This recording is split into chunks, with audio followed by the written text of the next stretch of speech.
Hello, everybody. Welcome to Soul Exclamation Point. We've been off for a little while, for a couple weeks. Had a interesting development. We finally went out and looked at a storefront, and in this storefront, it was a strip mall, very close to Minneapolis. My goal is to get as close as I can to Minneapolis without actually going into Minneapolis. Um, Now, my store, I would prefer to be in Northeast Minneapolis. I believe that would be the absolute best location for our store. However, Minneapolis is a very bad place to open a store. Um, as I expand the business, I'll need to do more hiring. And at first, the hiring will be very relatively low skilled labor, and I cannot pay $15 an hour if they decide to do that. One of the other things that could come down the pipeline, this was something that management at GameStop was always really worried about, was that the city could decide that a store like mine that buys collections from people and sells them, that I should be treated like a pawn shop, with the main impact being that everything that I would have to buy, I would have to register, detail. Now imagine detailing a big baseball card collection. I'd have to detail it, and then I would have to hold it for 30 days before I could put it up for sale, which is basically an unworkable requirement. So, uh, the strip mall I looked at, one of the storefronts was a very classic rectangle shape space. The other one was very strange. You go in a door, there's a shared hallway, so that the stores on either side of it have access to a bathroom. That's in the back behind the storefront that I was looking at. Then it was an office space, and so there's a bunch of little rooms in the space, and it looked like a big old mess, and I dig it. I dug it, man. I obviously I need to get a cheaper price than the regular shaped one. One of the bad things about it, it was kind of square, and because it's square instead of rectangle, I lose wall space. I actually don't need a lot of space in the middle. Um, I need wall space, as much wall space as I can get.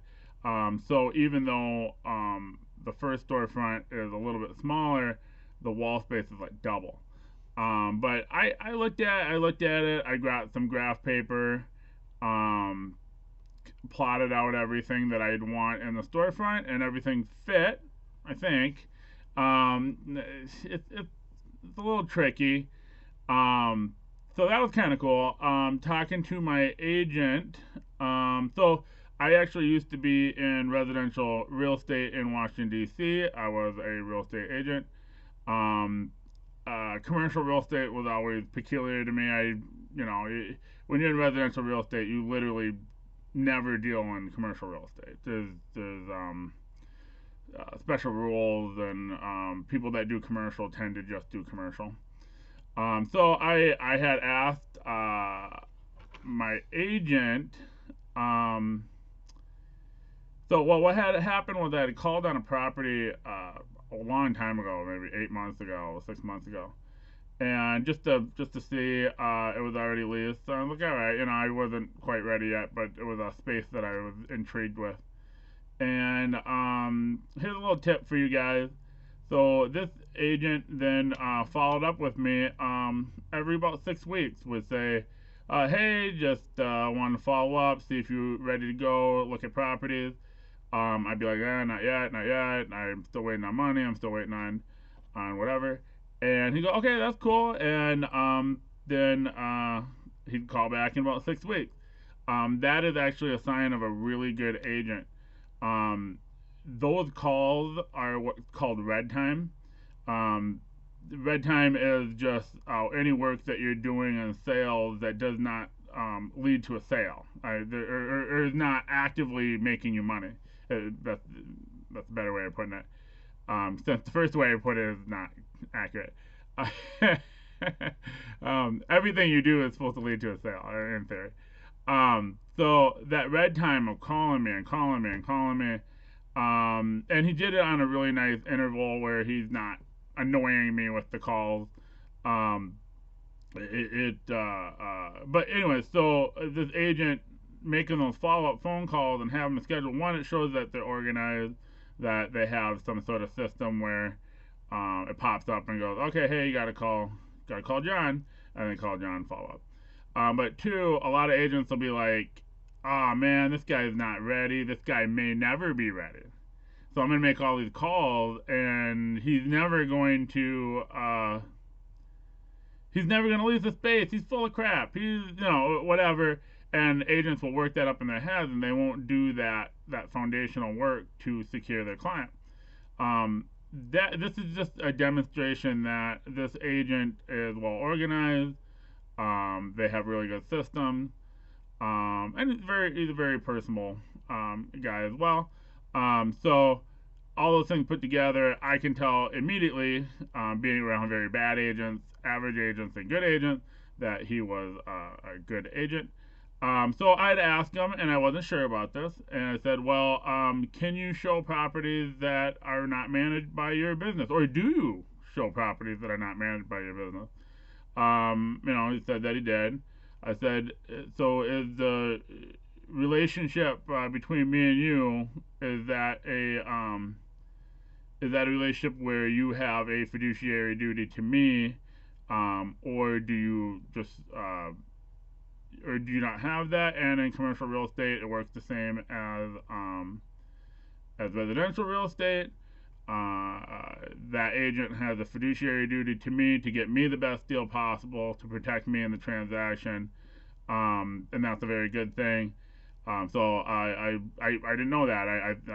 I always had thought commercial might be more of the Wild West, where people are doing all sorts of crazy stuff. Now that's something you should always ask whenever you're doing anything with real estate.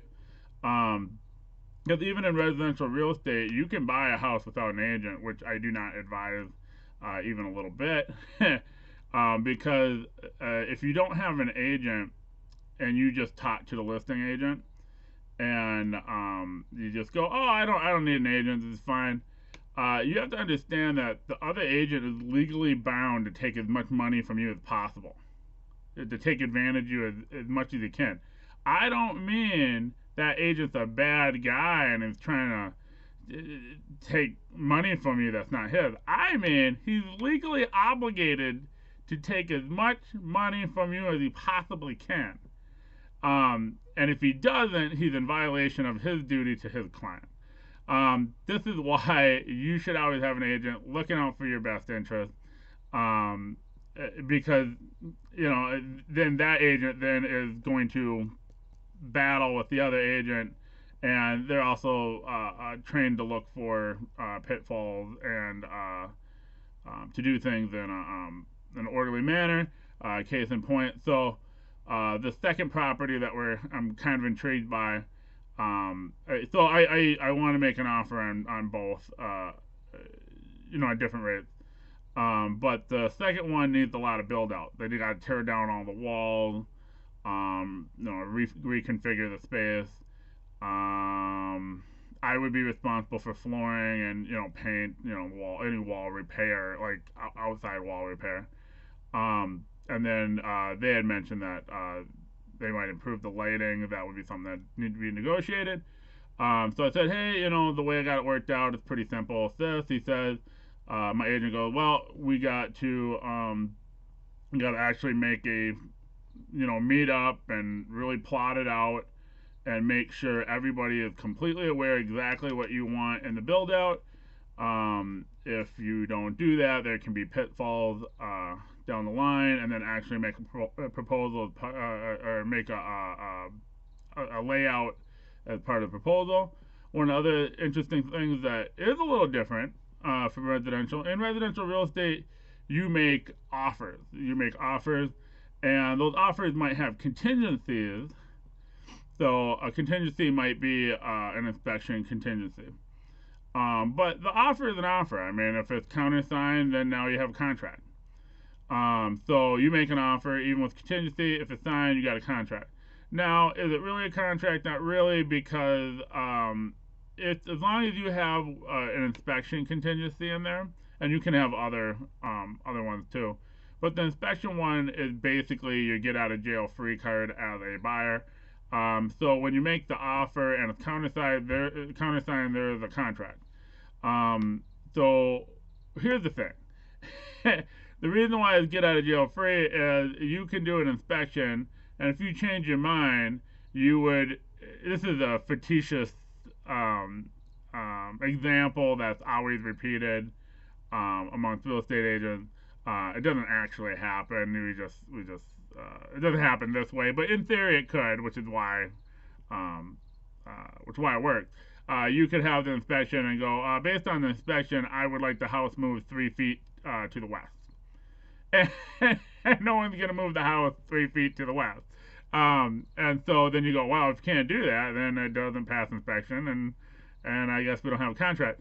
Now, that's always the example we use, but effectively that's true. I can literally ask, as a buyer, I can literally ask for anything I want, no matter how silly it is. Like, I want to, there should be a chimney coming out of the front door, and you're like, that's what I need, and of course, seller is gonna tell you to go away, or you make a big list of things. That really what happens. You call the other agent, and then you say the buyer changed their mind, and they're going to exercise the inspection contingency, and it didn't pass muster.